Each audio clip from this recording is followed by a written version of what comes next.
talks first, you talk first, I talk first.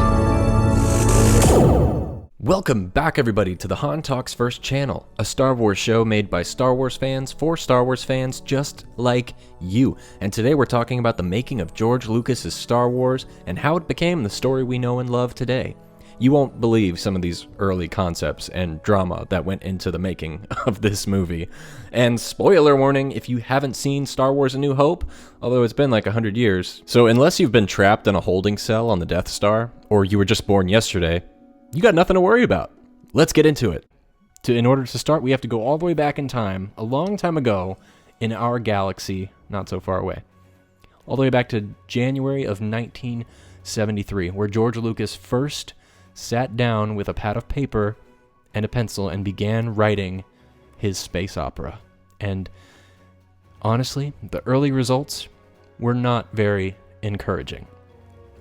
In his first attempt of writing Star Wars, he wrote a 2-page outline, and he called it Journal of the Whills.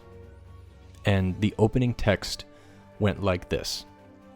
This is the story of Mace Windu, a revered Jedi Bendu of the Upachi, as related to us by C.J. Thorpe, Padawan learner to be famed Jedi. Thorpe, known to his friends as Chewie, is a 16-year-old aspiring Jedi Templar, whose Master Lord, Mace Windu, is thrown out of the alliance of Independent Systems Defense Forces on charges trumped by his political rivals. Chewie remains loyal to his master and leaves with Mace. 4 years later, while guarding a shipment of valuable materials being delivered to the jungle planet of Oven, Mace and Chewie receive an urgent summons from the leadership of the Alliance. I'm not joking to you. That was the original opening passage to this Journal of the Whills, which would become Star Wars. And that's where the 2-page narrative ends.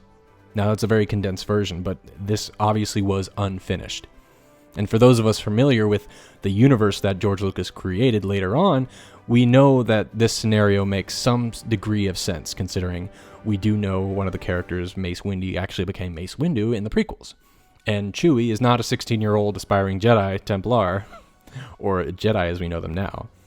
One other interesting thing about this passage is the Jedi were called Jedi Bendus in the original ideas from George Lucas. Bendu was later taken off, and it just became Jedi. Bendu is actually a creature from Star Wars Rebels, the animated TV show, which I love very much, and he's a great character. So that's where that name comes from, but that's another topic of discussion.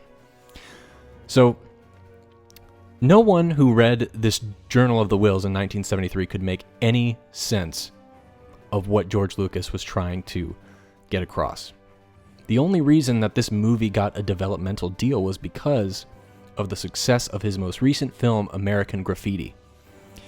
A man named Alan Ladd Jr. of 20th Century Fox offered George Lucas the deal to make Star Wars because he believed in his talent, not because of this outline. He did read it, and he was just he didn't understand it, and he found it kind of odd. But he knew of George's talents.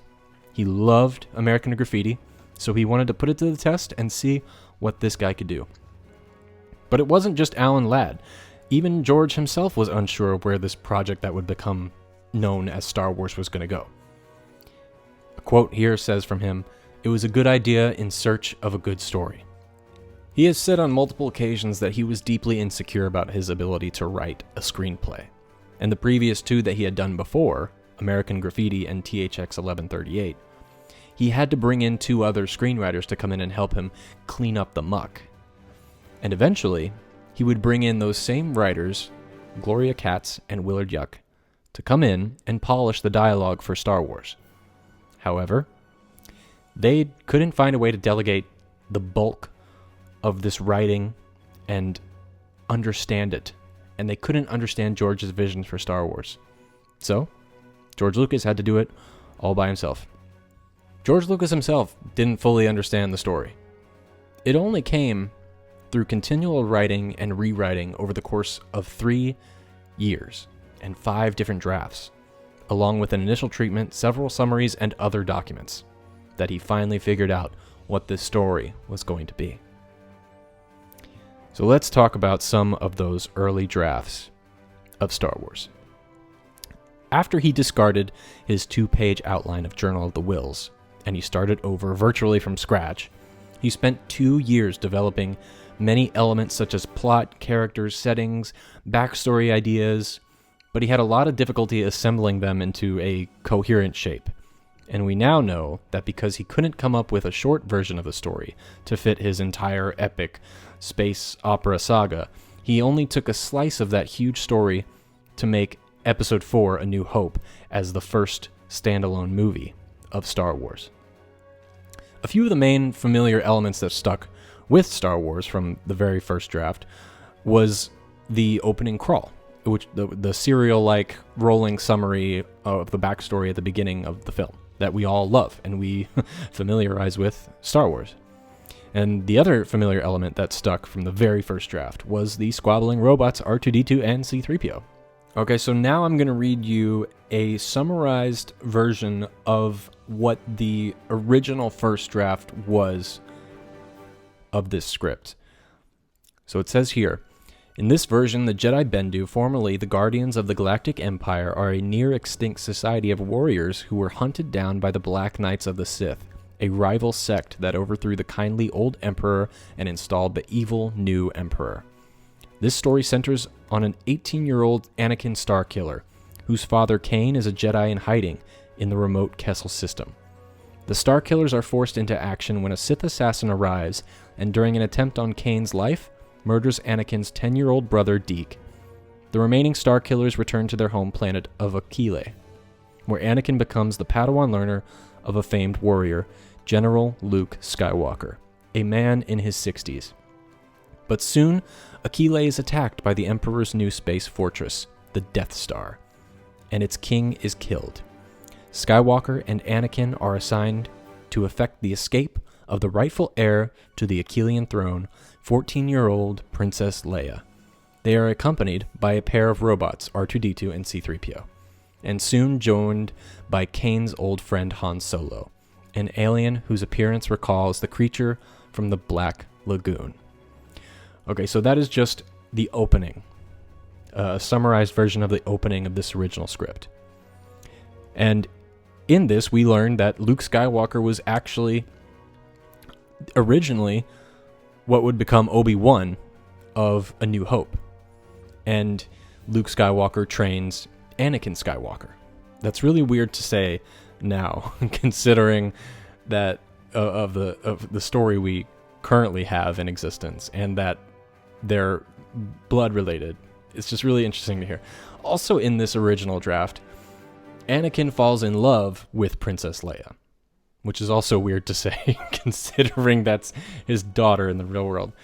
Leia, however, did not have a big part in this original draft. She was specifically just the prize, the damsel in distress to be rescued.